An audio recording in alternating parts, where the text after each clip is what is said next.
Buti na lang malapit ang bangko rito. Nagulat kayo, Ron? Mas matindi yung dalawang babae nagtawanan kanina. Akala ko kayo lang ang gumigimik nun sa lahi nyo. Ganun talaga kami. Tumatawa ng tumatawa pag may pinagdududahan o kung binabalak namin ang susunod na hakbang. Relax. Me? I'm chill. My husband and my daughter are in the US while I'm here preparing for my first one-woman exhibit. They don't bother me. I don't bother them.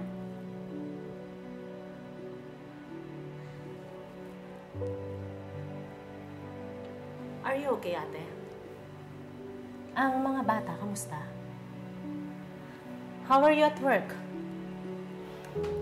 Gumawa tayo ng paraan para magkusang bumalik sa Baguio si Tita Memi. Okay. Simple lang naman po kung tao. Okay yung trabaho ko. Okay yung kita.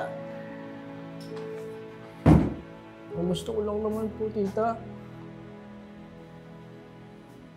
yung may magmahal sa akin. Maghanap ka kasi ng girlfriend. 5 million? I-deposit mo sa account mo. Kukunin ko ulit. After 3 months, 10% sa'yo. Bali, kalahating milyon, malinis.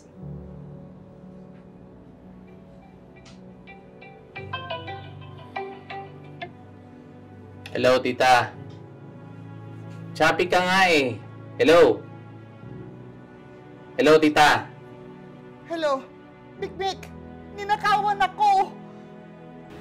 Hindi ako aalis dito hanggang hindi ko nalalaman ang kesyo-kesyo ng pamilya. Pero hindi na kami mga bata. I can't deny that. Buo na ang loob ko. Ana, ihanda mo ang isang kwarto sa bahay mo. Lilipat ako doon bukas ng umaga.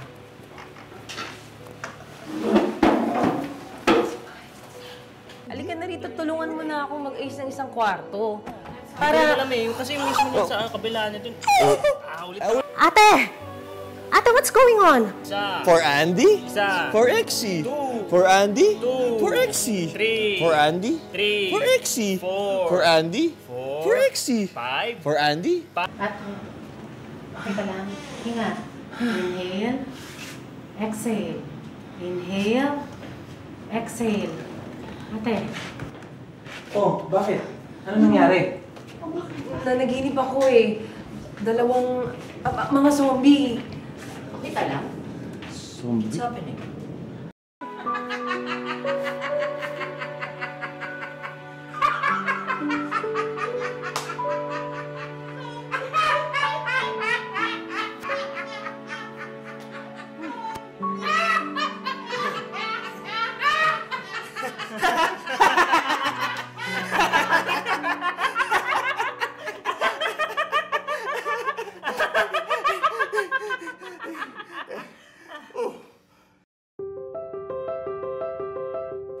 Ito kami. Ang apelyido namin, Tangi.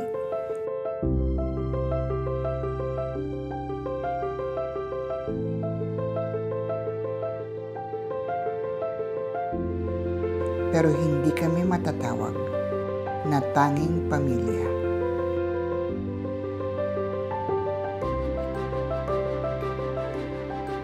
Ito ang aming kwento.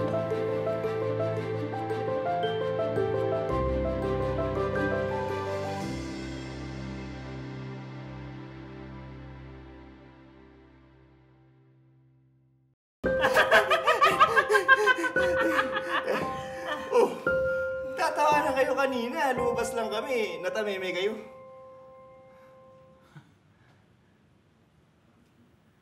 Iisa lang ang asta natin sa pamilyang to. Tumatawa kapag may binabalak.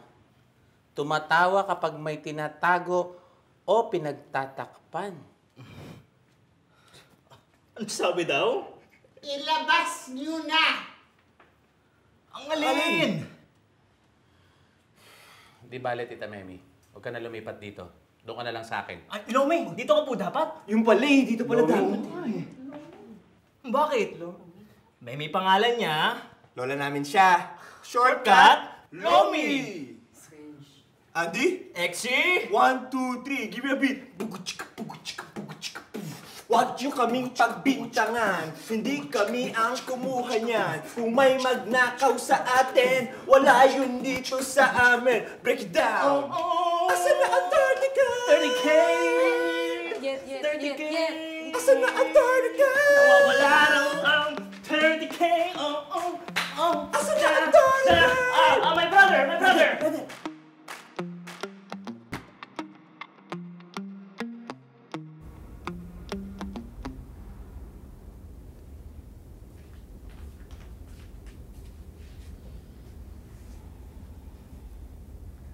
Ganito oras siya kumontak. Sino? Ang asawa ko. Oo, pero dito ka muna, ha? Huwag mo muna ako iwan. Ate, may trabaho ako, may schedule ako. Ikaw, may trabaho ka rin. Panigurado bukas kakailanganin ka na sa health center. Alam ko. Pero samahan mo muna ako hanggang pumayapa yung loob ko, ha? Ano ba kasi yung nakita mo? Sino yung dalawang zombies? Mga anak mo ba?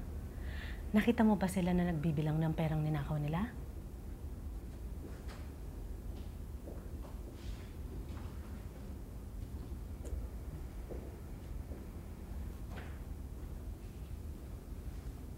Ito. Ay, ayun na nga. Ikaw na tinawagan. Sagutin mo na. Sabihin mo kakaalis ko lang, ha, ate? Anaan, mahal. Natawag ka. Hindi ko pa natatanggap yung na-remit ko? Nasa account ko na. Bakit sabi ng mga bata hindi ko pa rin binibigay yung allowance nila? Kasi, Mahal, bigay mo na agad. Para walang gulo. Gusto ko makapag-relax ka para masimulan mo na pag-a-apply na makapagtrabaho rito. Mahal. Mahal, andiyan ka pa ba? Anan! Mahal! Anan!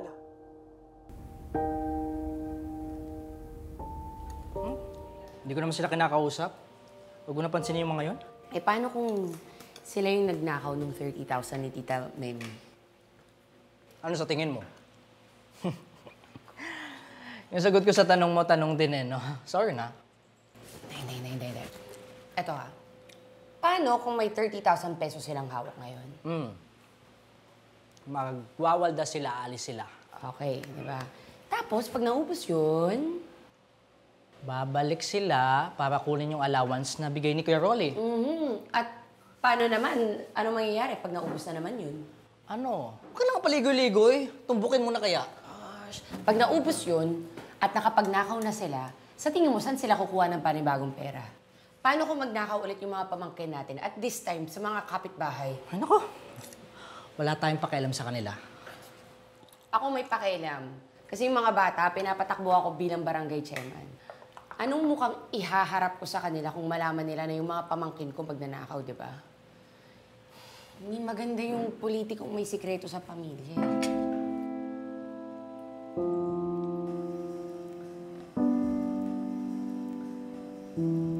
Hi, James. It's about time, Mrs. McGregor. I'm sorry, James. I got home late last night from Atis to grab a quick meal. I intended to call you, but I fell asleep. Yada, yada, yada. Honey. It's been a long time since you called me, honey.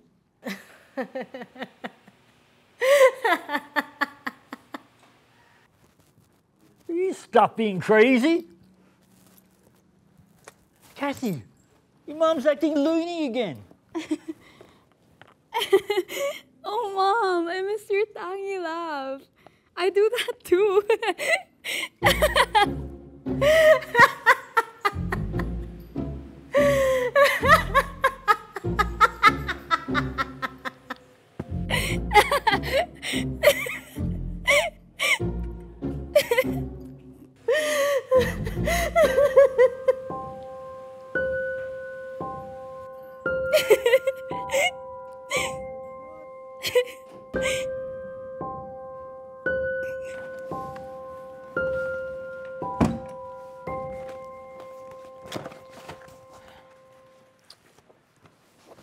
Bulaga! Paraanin niyo ako, malilate na ako sa trabaho. Ay, allowance muna namin. Sabi ni Papo, narimit na daw sa inyo. Na-Gcash ko na kagabi pa. Kulang to, Mamo. Dagdagan mo. Hindi kayo nag-aaral. Ha? Sagot ko na yung boarding house ninyo, pati ang mga cellphone na postpaid ninyo, ang mga gamit nyo. Bibili kasi kami ng motorcycle. Hindi pa sapat yung 30,000? Ano 30,000? 30,000? Yung kinuha nyo sa Lomi? Mamu! Nagbibintang kayo, wala namang pruweba. Oo nga. Basta! Ako! Mamu! Ewan! Ako! Basta!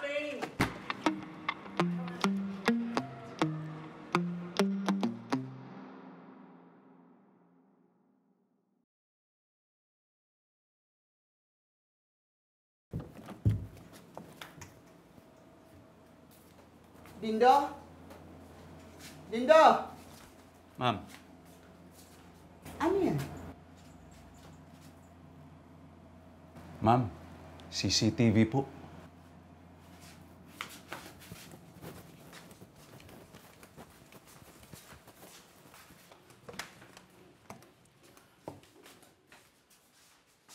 Nakita ni Mikmik ang magnanakaw.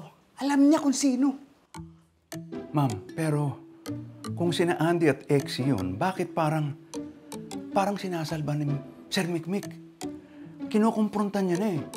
Tapos biglang yayayain kayong bumalik dito ni Sir Mikmik.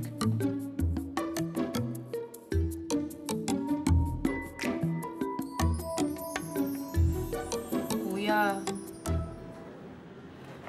alam ko naman na naglagay ka ng CCTV sa bawat sulok ng bahay mo eh. Check mo naman please kung sila Andy talaga yung kumuha ng pera ni Tita Memi. Paano kung sila nga? Di ipamukha mo sa kanila para isauli. Magkakaputulan ng kamay, walang isosole, kahit 5.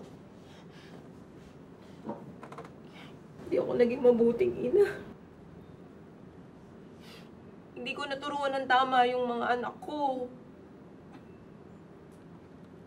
Sinubukan mo, nabigo ka, sumuko ka na. Ayusin mo na lang yung mga papeles mo para makasunod ka sa asawa mo. Hindi ko nga mailagay sa ayos yung 2 nailuwal ko eh. Paano ko pa aayusin kung sino mang maa-assign sa akin sa Dubai o sa kahit pang impyerno?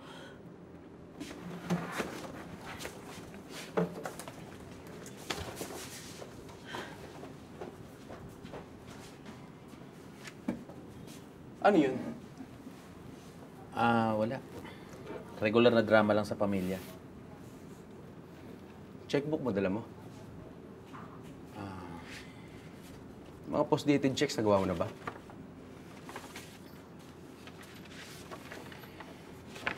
$4,500,000.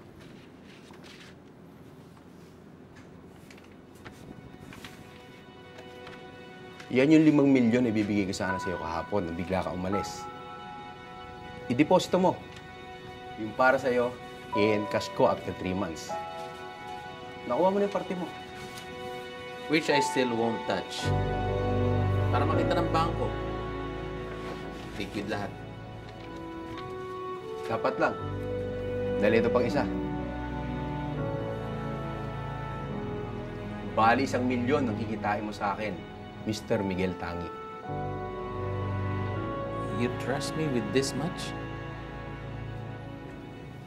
Pero kung tatakbo ka, alam mo na. Pero kung di ka tatakbo, ipapakilala pa kita sa mga money launderer na kasama ko. Ito ang pinakamabilis na paraan para kumita ng pera. Kung maingat ka, walang huli. Kaysa naman dyan sa mga pipitsugi mong small-time investment.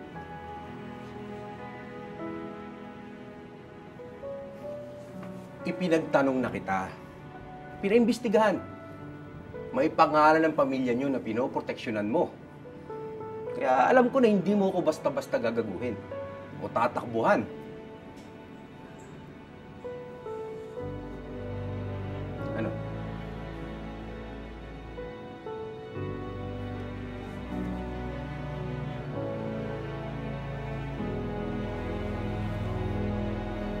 It's a deal then.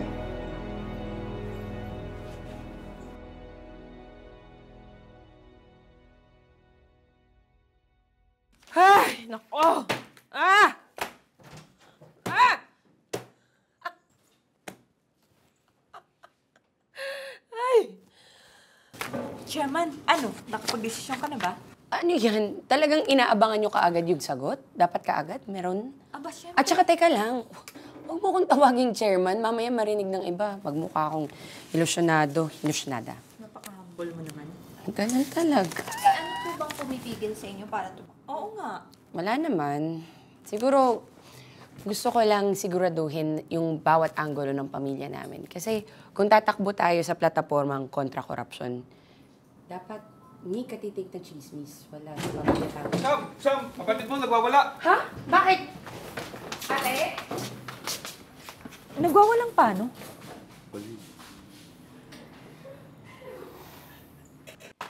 Ayun. Nasaan na? Ha? Ate, bakit? May nawawala akong mga prescriptions eh, pati mga gamot. Ah, inagnakaw ata eh. Eh, paano yan?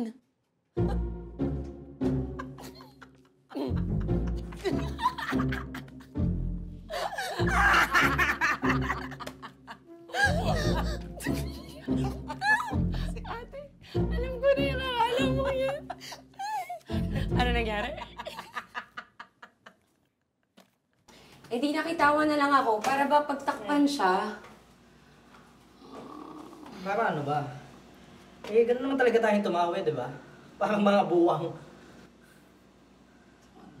Tsaka madami-dami na nakakalam na para tayong buwang talaga, di ba? Hindi, pero kasi iba yung tawa ni ate kanina. Hindi kaya dahil sa mga anak niya, hindi kaya magtatagal sila dito? Eh, bakit? Hula ka ba? Ito kasi yun. Di ba nga, pinapatakbo ako bilang barangay chairman. Ngayon, ayokong ma-disappoint yung mga supporter ko. Abot kaya sila dito hanggang barangay elections? Okay. Pwede bang tanungin mo sila? Okay. I just ask them just like that. Like, her best buddies? Yes. Barkada, ganon. Please. Alam kong gagawin mo yan. Please, ngayon na nga lang ako manghihingi ng pabor sa'yo. Please.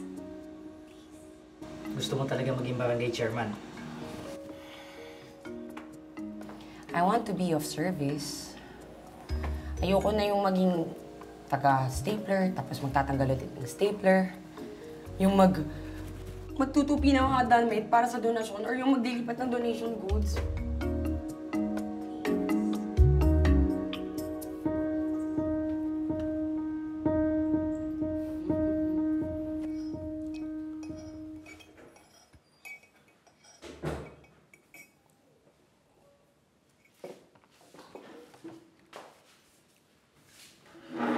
Kilala kita. May tinatago ka sa akin, Miguel. Oops. Kung si Miguel na ako sa'yo, at hindi na si Mikmik, galit ka na, tita? Hindi naman sa galit. Shall we say, I'm disappointed? Very disappointed?